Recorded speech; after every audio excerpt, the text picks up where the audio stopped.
Hello, welcome to this very first presentation. It's called Love Your City.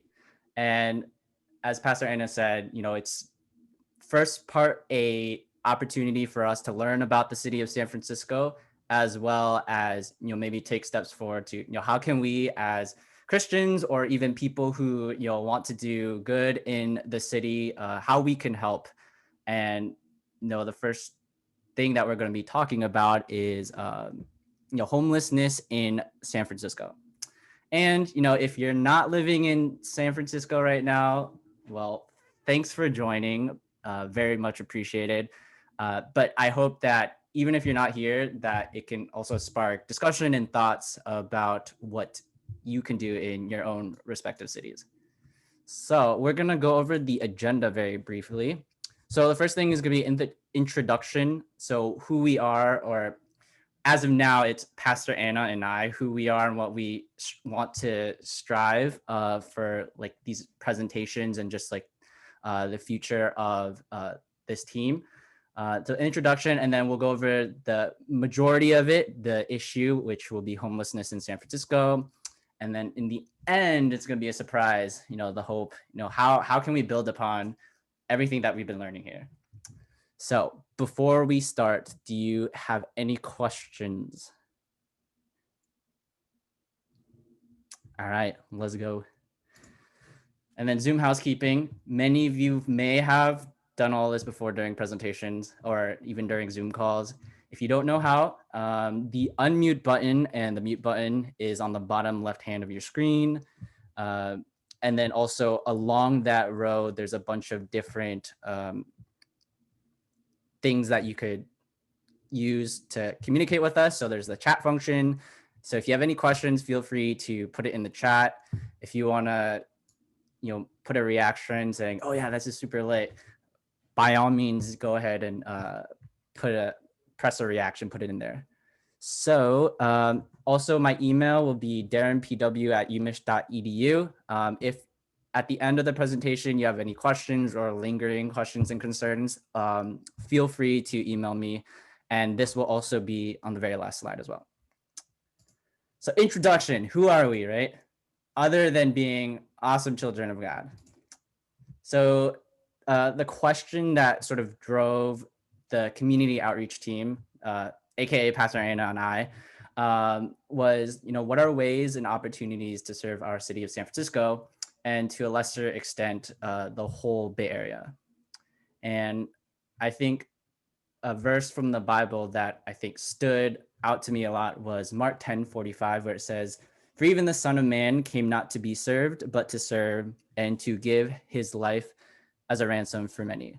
I think that sort of exemplifies who Jesus was. He didn't, on top of doing the ministry that he did, he also did not neglect the people who were, around him, the community, maybe people who are less fortunate than him. There are similar verses and expositions, Matthew 20:28, where he was given as a ransom for many. So like he was giving pieces of himself for the community. And then also John 13:14, which was when he washed the disciples' feet, showing that, even though he is this king, right, he still decided to want to serve these people that are technically considered like lesser than him. So that's the hope with the community outreach team, that we can really empower or educate and empower, and then also provide opportunities for the church to help their community and respond to different situations. So the methods, as Pastor Anna said, was presentations as well as serving opportunities. The goal is to be informational and applicable, not just for our church, as it says there, but also for just your own lives, on how you could be giving and selfless of yourself too. The crew, just Pastor Ann and I, and then the hope is that we can inspire and empower all y'all to love your communities. So homelessness in San Francisco, I assume that, when you're walking in the city, whether it be Oakland or San Francisco or New York, know that you have seen people on the streets, whether they were sleeping, whether they were walking around, or maybe perhaps there are people that who have experienced homelessness, or even like maybe ourselves have experienced it, right? So I don't claim to know everything about the subject, but there's more than beyond what you see on the streets. So like in the picture above where it says cross on Turk Street and Hyde Street, that's in the Tenderloin of San Francisco. And I think that's the most common visual of what we think as homelessness. And that's how I sort of saw it first in the beginning. Um, and then also on the bottom picture is Glide Methodist Church's food kitchen, where they have opportunities where volunteers can come in and serve and interact with people who are experiencing homelessness, and like by serving food, etc., talking to them. So homelessness is always like a contested issue, especially in San Francisco. So it's like in during COVID season or the pandemic, I know that Mayor London Breed was arguing and bickering a lot with the city council about how are we going to provide safety and places for the people on the streets to live without contracting coronavirus. That has affected a lot of finances for the municipal government. And also, if you have been in the city, there's also been an influx of tent cities, areas pretty much where people have tents and then they just put it in certain areas and they just all live and congregate there. And it's, it could be unsanitary. They're exposed to so many different people, and, there's a high risk for contracting COVID. So just the idea of, how can we support people who are going through these things is like the biggest question for today. Let's move on to the next verse. So another passage that specifically highlights upon how Jesus worked with the poor or with like the beggars, or is specifically like in John 9. I'll just read the verse out for us. But we must work the works of him who sent me while it is day. Night is coming when no one can work. As long as I am in the world, I am the light of the world. Having said these things, he spit on the ground and made mud with the saliva. Then he anointed the man's eyes with the mud and said to him, "Go, wash in the pool of Siloam," which means sent. So he went and washed and came back seeing. So if you take it literally, that's pretty gross, right? If we go up to someone and we say, "Hey, let me spit on your eyes," or sorry, use my spit and then rub it onto your eyes, they're going to be very turned off by it. But I think if you take a step back, it's sort of saying, how has Jesus touched the lives of these people? And I think translated for us, it's, even though we cannot put spit on other people's lives, how can we still touch their hearts and their minds with the love of Jesus?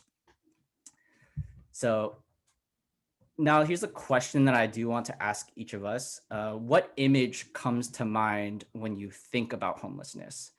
And so before we continue, I do want to say that this is an open space for answering these questions. Feel free to just type what comes to your mind in the chat. We may have different thoughts and ideas, and that is okay. Hopefully that this presentation will provide different perspectives that you can learn from. So as I'm going to leave us with maybe 15-20 seconds to think about it. You could think about it in your head or type it in the chat. What comes to mind when you think about homelessness?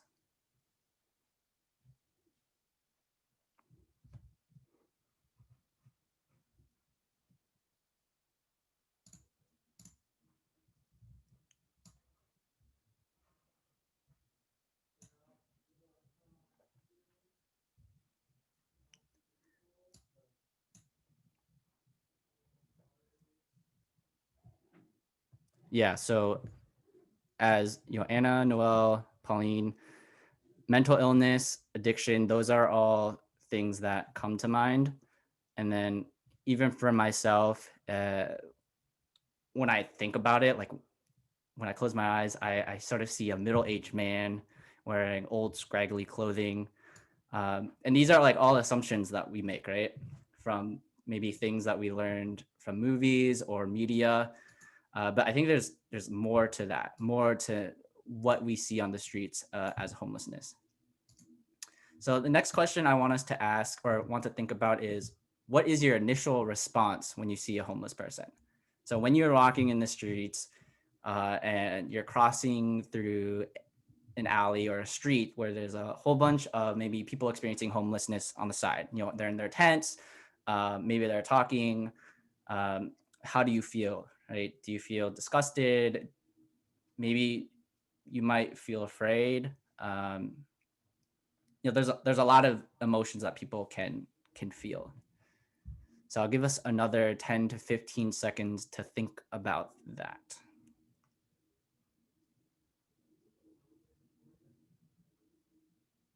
Yeah, witnessing.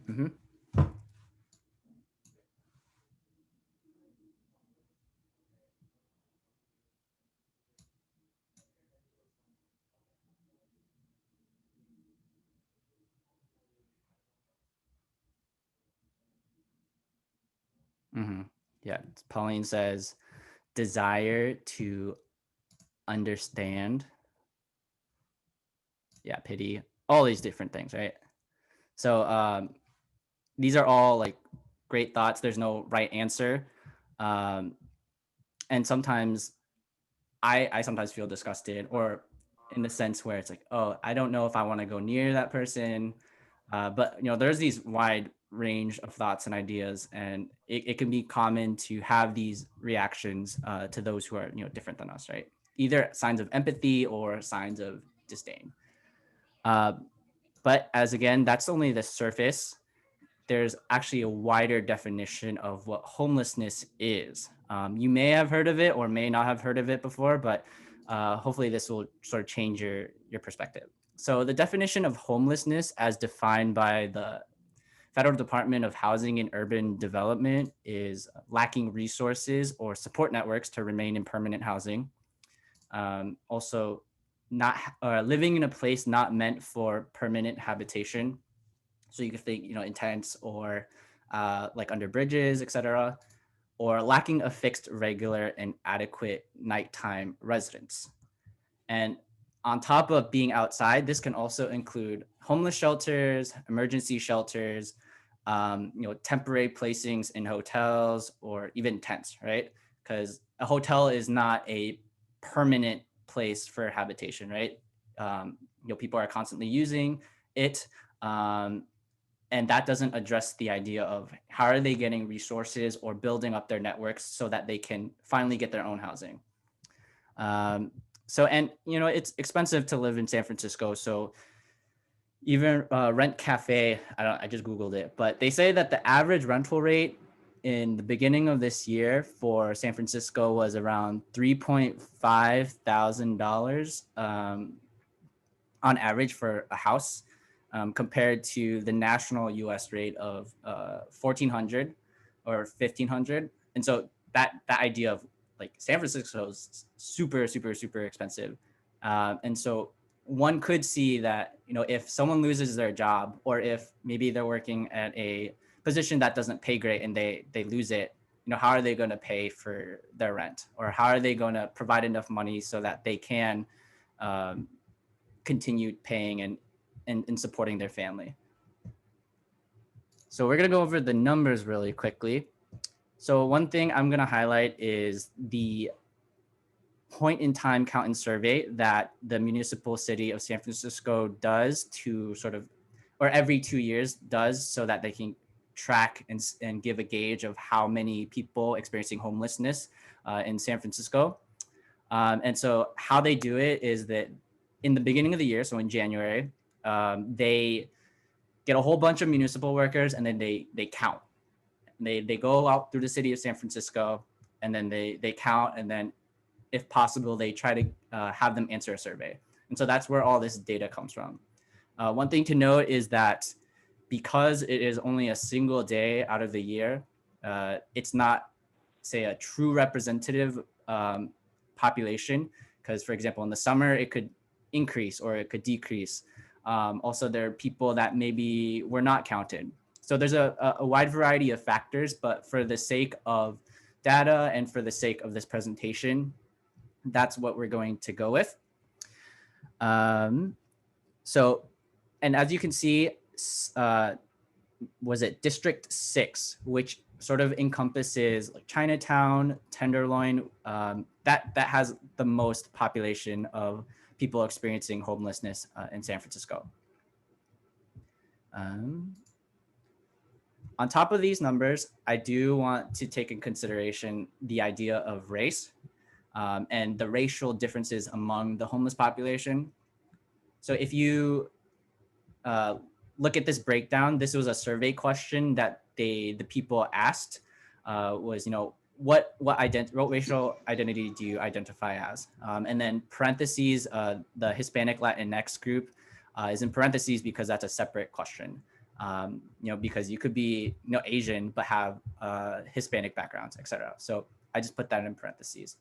As you can see, a predominant amount of people experiencing homelessness are Black, and followed up with white and then multiracial. But if you look at the general population of the city of San Francisco, you can see that 47% of San Francisco is white, 6% is Black, and then 5% is multiracial. So if, with this info, one can speculate, that homelessness significantly impacts Black and multiracial communities. As a church that strives for multiculturalism and being multi-ethnic, this shouldn't really sit well with us. How are we? This can also play an impact into the grander scheme of systemic racism, systemic oppression, and the history of the United States. This could all have led to why the numbers are now. So that's just something to talk about. And interestingly enough, 25% of the homeless population in the US, as taken in 2017, reside in California. And you'll be like, well, California is only one state. But it's also because California has the largest, one of the largest populations in the United States as a state. Also, it's really nice here. So a lot of people want to come, whether you have a lot of money or whether you don't have a lot of money. I'm going to put in the chat a website. If you click on it, that's going to take you to sort of a map, a dynamic map that you can use to look through all the different counties of San Francisco and seeing, what is the relative population of people experiencing homelessness versus the actual population in each county. So if you look at it and like zoom in, you can see that the the county of San Francisco has around like 7,000 people estimated to be homeless at any given night. And if you look at how small it is, that's really densely populated. So because of that, homelessness is, sometimes can be a big issue, whether it be for health reasons or even for, people who aren't experiencing homelessness and saying, oh yeah, this is a problem. There's so many people around. So yeah, go ahead and click on that website if you want. You could look at it afterwards. I must actually pause really quick. Does anyone have any questions? You can feel free to unmute yourself or you could type it in the chat.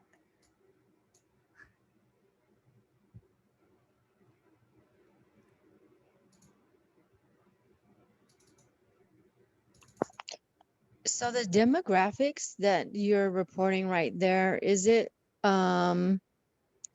like for when they do the surveys where the Latinos are counted as white? Yeah, so the Latino sort of question was a separate question. So yes, they could have been white. They also could have been Black. I think it's more so talking about the background rather than like what color of skin you had. Does that make sense?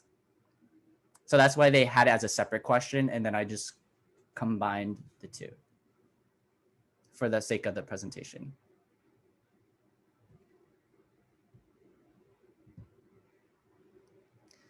And then also to answer that other question, what sector does the district think it's District 9? Is that, do you know if that is correct, Anna or Jeremy? I'm not sure. So Okay, we'll I'm probably pretty have to look into that. District 9. Yeah, it's District 9. So from the estimate, there was 661 people experiencing homelessness or who were identified as being homeless on that day. So now we went over the numbers. If you go at a closer look at it, there's also on top of that point and count survey, they also asked the question of, what do you think caused your homelessness?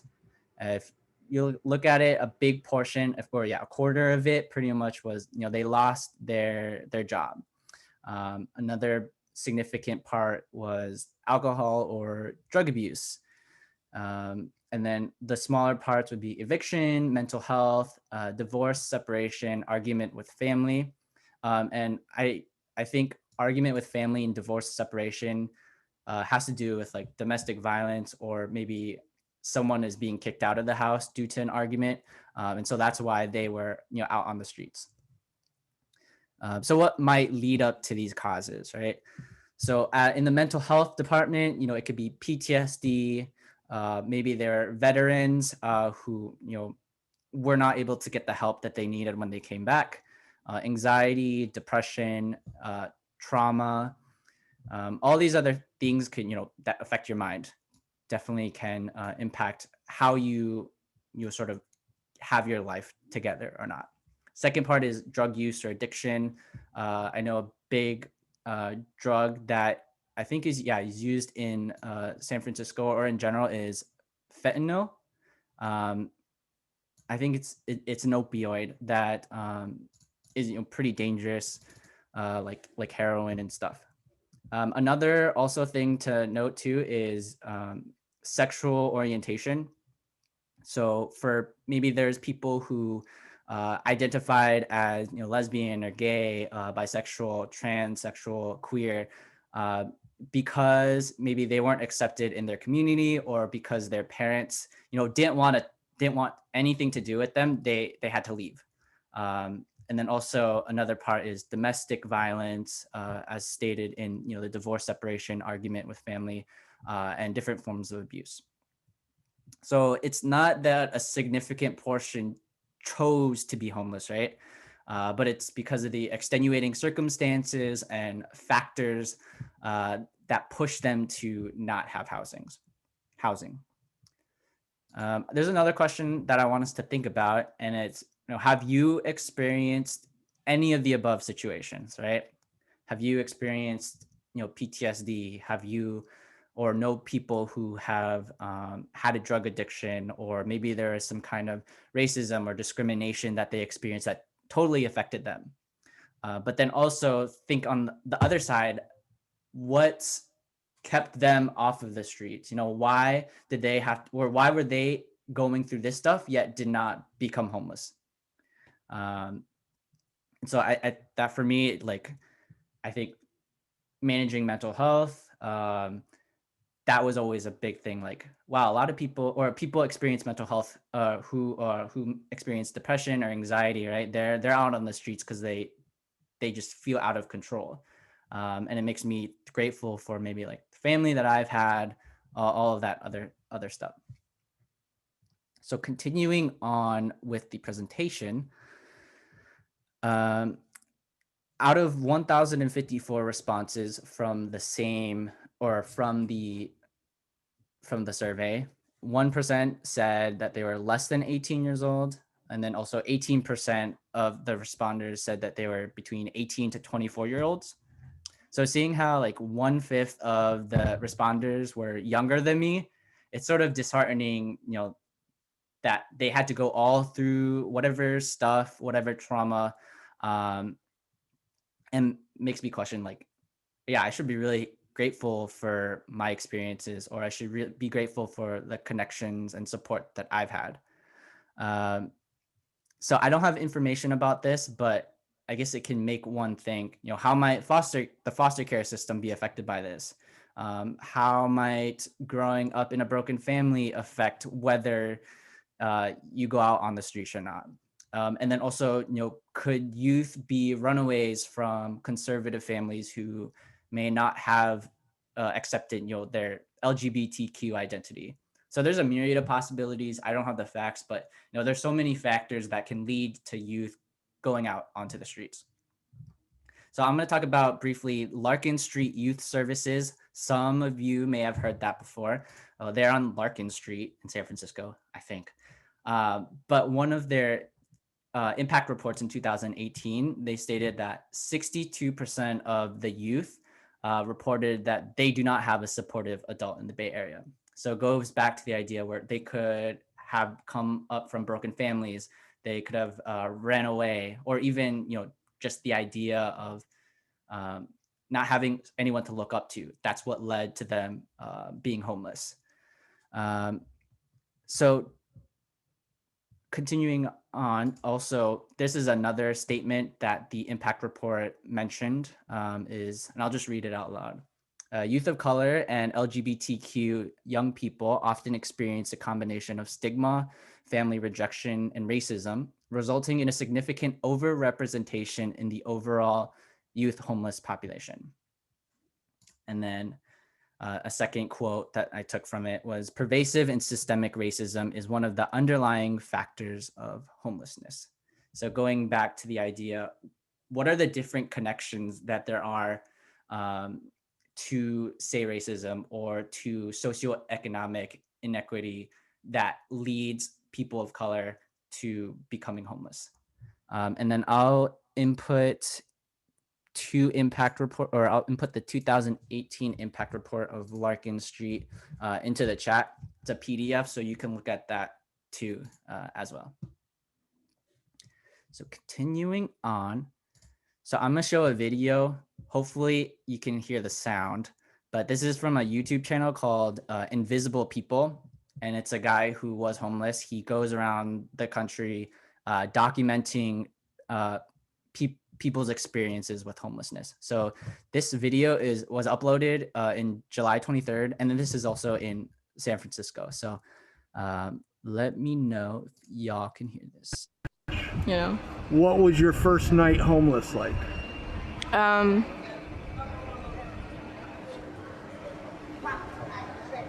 It was raw. Like, everything seemed like it was seen through clear water, like I was talking to real people and being offered drugs that I had only heard about in like rap before. Like I didn't know what Fetty Wap was, but I'd heard that in music, and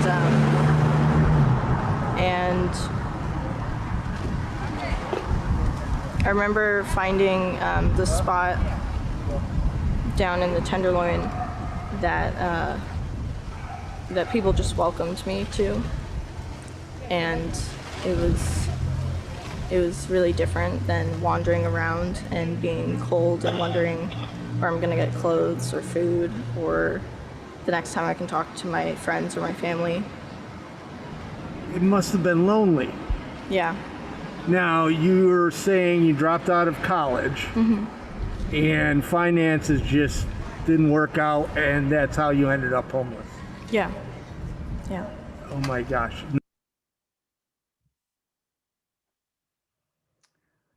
Hello? Okay. So, from that, and I forgot if it was mentioned, but this video was of a young woman, 23 years old. She went out on the street, she lost money, or she didn't have any money, and she was in college, but then just life got to her. And there's a whole bunch of experiences that I may not ever experience that she has already had to go through. loneliness, drugs, etc. So that goes into the factors that we sort of learned about, right? People are pushed out into the streets, um, gentrification and lack of affordable housing, unemployment, and especially during COVID, right? A lot of problems with jobs and finances is probably a huge thing. And then also a lack of support network. And this was all encompassed by that young woman's video. So, and this is not solely because they have mental illnesses or lazy, but many do have desires to support their family, finish education, and you'll get their life back on track. There's another video that I also saw. It was about a middle-aged man who lost his job. He lost custody of his kid, but he was trying to take steps towards reuniting with his kid and trying to find stability again. So many things, and also many things aren't necessarily far off from what we experienced. And so we can also think about what are other factors that could lead to homelessness. We mentioned racism, and even just like mental degradation, even bullying, and just the impact on mental health, all of this stuff that can be found in everyday life. So again, this is not an all-encompassing presentation about what people experience, or why this is this and that is that, but it's just a sort of a beginning to make us think about what they may have been going through in their lives. But organizations, right? Thankfully, there are organizations that do have or have addressed the need of supporting the homeless population in San Francisco. A lot of them, provide a lot of a variety of services, but also some, cater to specific people or specific demographics. But ultimately, there's a lot of organizations that help. So I'll just go over a few types of services. The first one is transitional housing. And so I'll just say the definition. So transitional housing is a supportive yet temporary type of housing accommodation meant to bridge the gap from homelessness to permanent housing. So on top of providing shelter, they also help with services such as, support groups, life skills, education, self-sufficiency, development services, all with the idea that these people, their clients, are going to use these tools so that they can get back on track and that they can find a more permanent housing situation than just being at these locations. Nope, sorry. There are also like a limit in some sense. So clients usually are allowed to stay for up to 6 months, and within those 6 months they're going to receive these services. But there's also a lot of pushback too and tension, because some say that 6 months isn't enough to get your life back together, right? 6 months, or after 6 months, is usually the beginning of where you're getting a handle of things. And that can be really debilitating for people who do struggle a lot more, and they're trying their hardest, but they just needed more time. So that's like are some issues that are with with transitional housing. And it can make you think, how can we create transitional housing for clients for multiple years? That's going to take a lot of resources. I don't have the answers, but and these are all organizations within San Francisco. So Hamilton Families is on Golden Gate Avenue. Larkin Street is also on Golden Gate Avenue. And then the Asian Women's Shelter is like on 18th Street. So the next thing are emergency shelters. So these are probably, you may have heard about emergency shelters. So these also include when a natural disaster happens, just being able to provide temporary places for people to stay in. So it's pretty much an easy access to temporary housing regardless of barriers. So as previous to transitional housing, there's no necessary need for upholding certain requirements. There is also a limit to 6 months for each client, but they're given shelter more or less, no questions asked, unless I guess there's no like huge disturbance of some sort. These places can include hotels, homeless shelters, organization-owned buildings, designated spots. And by designated spots, I mean like the tent city that is in San Francisco, like along Market Street. That's considered like emergency shelter. Yeah, so these are also some organizations that provide. So San Francisco City Impact, we've partnered them with before doing food deliveries food donations. Huckleberry Youth Programs, they provide shelter for the youth, yeah. And then La Casa de las Madres, they do support shelter for women and children who faced domestic violence. And then Glide is also another shelter for people who are experiencing homelessness. How I like to see it is that emergency shelters is like the free trial, and then transitional housing is sort of the subscription service. There's like a lot more responsibility, a lot more requirements, but ultimately, like the main gist of it is, they have a shelter, they have a roof over their heads, and it just depends on, are they willing to be proactive in following certain requirements. So, and then another thing that organizations also provide are youth programs. These are organizations that Pastor Anna was pretty familiar with. So because Justice Matters, it's an organization that empowers girls and women through dance. That's also located in the Tenderloin. We've also had people go to our church, or church congregation members who worked in their dancing program. And then also Home Away from Homelessness, which is located by Ghirardelli Square.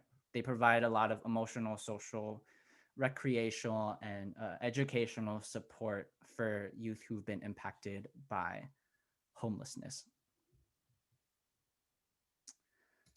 And then with volunteer power, this is probably the most convenient way that people can work with people experiencing homelessness, as well as just interacting with clients, is through like meal services, food kitchens. So majority of the time they'll provide breakfast, lunch, or dinner, as well as have an open door policy for those who do need food. So hypothetically or technically, I can go in and say, hey, I need food. Is it okay? And they'll provide food, whether it be sit-ins or to-go meals. But with COVID, they've have been adopting ways that will limit interactions between the served population with volunteers. Glide, I know, is they're doing some pod type of program where they ask volunteers to volunteer once a week with the same group of people that will be assigned to them for I think like 6 months or X amount of months, just so that there's minimal amount of contamination between different volunteers, etc. So I bet you're thinking like, oh wow, this is great, like so informative, but how can you get involved, right? Yeah, how can you get involved with trying to serve these people? With COVID happening, one might say, oh, I don't want to get myself or anyone that I live with at risk of contracting coronavirus, or maybe I don't want to risk giving these people coronavirus as well. So there are many ways to help, as I've stated previously. And I guess how we can do is a lot of very indirect methods. So this one can say that, this is only very surface level. This isn't actually doing a lot of good for these people. But I think just that idea of, we can be a small part of a bigger picture of wanting to help, and saying to people who are experiencing homelessness that, we care, or we see you. So how that's going to go is, so with La Casa de las Madres, they are giving out packages, or like care packages for their clients as well as their families, who have been facing domestic violence, with holiday packages. So what we sort of named it was like holiday hopes, but they're holiday cards that we can sort of write, and which will be included into these boxes. And so these words or these cards are mainly so that, these clients are understanding that people do care for them, that people do see what they're going through. Although, there's no super direct way of being able to, help them out. It just shows that they can be encouraged to move forward in dealing with the situation that they're in. And then La Casa de las Madres, they'll provide these services, and our words would just encourage them to continue with these services. So our hope is that, we can be part of that hope and encouragement during this holiday season. So it's going to happen Sunday, November 22nd at 1:30 p.m. Where, you ask? It will be at Spark Social San Francisco. And if you have been to Spark or have not been to Spark Social San Francisco, it's a like a restaurant place or outdoor area with a bunch of buses, and people can eat there. But we also were able to grab some space so that we can write out these cards too. There will be like supplies and everything. So just bring yourself, if you're creative, please come. So I invite you all to come out, participate. Also, if you haven't seen certain people in person, this gives us an opportunity to say our hellos and chit chat and all those other extroverted things that people do. So these are some of the cards, like examples. I can't write that well, but I'm sure that some of you can. I'm pretty good with stickers on the right, or even gluing stuff on. Ultimately, it's the heart, right? We want to show people that, we care for them, etc. And then afterwards, grab bubble tea. That's just an option, if you want. Yeah, bubble tea is good. So that sort of might have been an abrupt ending, but as I've shared all the information, the ways that people are experiencing homelessness, ways that people are helping people who are experiencing homelessness, and then also how we could be a small part of that hope. I want to thank you, and I'm gonna actually open it up for questions now. If people have questions about the presentation, or if they have other questions. And I see Sandra wrote a question. If we can't make that date, can we make cards and send them to the program? Oh, yes. I forgot to mention that. So if you are not able to make it, by all means, feel free to send me notes and messages. And then also, if you want to make cards as well, that you can make them, and then either you could send it over to them, or I can pick them up, and then I can all deliver the bundle of cards at the same time. Hopefully that helps. Anyone else have questions?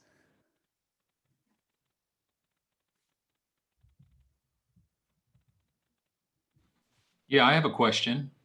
For sure. Thank you for this, by the way. Very informative. I really appreciate it a lot. Most of you know that homelessness is really, really important to us. as a house, and something that we would want to make a long-term commitment to working on the homelessness problem. Just looking at your presentation, it seemed to me that drug addiction and mental health only accounts for 23% of homelessness in San Francisco. Did I read that right? Oh, this section. Yeah, exactly. Mm-hmm. So the alcohol drug use is only 18% and the mental health is only 5%. So literally only 23% of the homeless in SF right now, if I'm reading that correctly, are dealing with mental health and substance abuse issues. Is that correct? Or is that... Yeah, so based off of the survey data, that is what they got. Right. But also there may be other things that people have experienced in the past. You know, they may have forgotten about it, or there were people that they weren't able to catch from the mass survey that could have contributed to these numbers. Well, I was thinking this just causes, if this is just causes of homelessness, then the next question is, if drugs and mental health doesn't cause it, what percentage of individuals turn to drugs or develop mental health issues as the result of homelessness? Because the video, the young lady said the first thing that happened was people were offering her drugs. Right. Yeah, that's a good question. I don't have the information about that, but the idea that, you know, once they become homeless, you know, what is their likelihood of using drugs or using alcohol? Yeah, I don't have that, but that's a good question. I think those are important questions. Well, they're important questions in my mind because there's this stigma around homelessness that people are homeless because they're on drugs. And the interesting thing about the numbers too is that, you know, just as Darin mentioned, that it's really hard to gather this kind of data. I mean, people are homeless, they don't really have a set place, you can't really contact them, and you know, and so the things to keep in mind is that this number might change, right? Because this is a one-day survey that was gathered once a year. Yeah, totally. I read a study recently that said, talked about the 130,000 homeless people in California, I believe, and that somewhere around 32,000 of them are in the Bay Area. And that study said that there were only about 7,000 homeless in San Francisco, but this study here says there's like 8,000. So that means that's grown.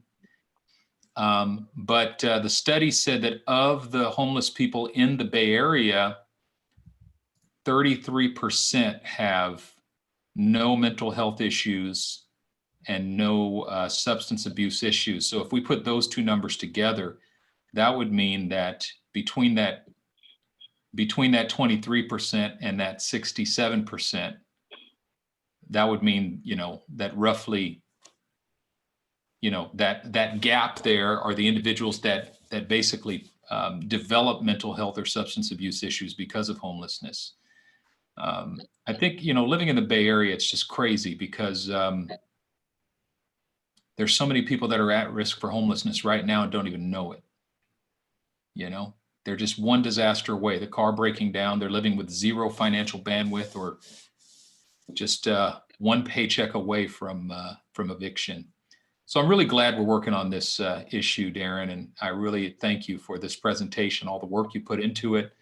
And I'm learning a lot, and I really appreciate this. Yeah, thank you for dropping by. And then to Alex, writing in cards, or we'll be doing both. Yeah. Other than that, if there are no questions, you can hold the applause. Hey, Derek. Oh, sorry. What? Hey, it's Jocelyn.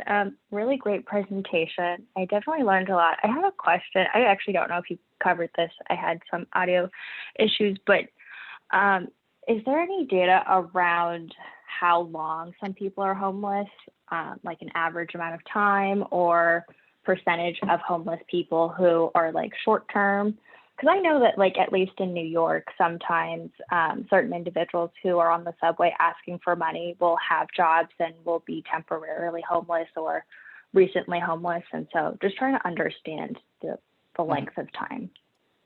Yes, so I did not cover that in my presentation, but the if you were able to, there was one of the pieces of information, or the studies that I used does go over length of time that each people have been experiencing homelessness for a while. But I can also provide that for you afterwards. Sound good, Jocelyn? Yes. Thanks. Awesome presentation. Thank you, Jossie. Well, I want to thank you everyone for coming. It was really fun doing this. I enjoyed learning. It was a good learning experience for me. I hope that it was a good learning experience for you too. Oh, and yes, if you would like a copy of this presentation, send me an email and I will send you a copy. Oh, Darin, I'm sorry. One more question. I saw Sandra had a question. What sector is Soda in, the Verity Club where we meet? Yeah, so I think we're in District 6. Let me go find it. If you already answered that question, I apologize. Oh, no, you're good. Numbers. Yeah, so if you see here, I think Verity Club is around here. If you see my arrow, so District 9 or County 9. Yeah. And then so here, District 6 is encompassing Tenderloin, and then District 10 is encompassing Hunters Point, Bayview. The area is perceived to have the most amount of homelessness. But yeah. So again, if you would like a copy of the presentation, feel free to email me at darinpw@umich.edu. Thank you, and I hope that you all have a good night.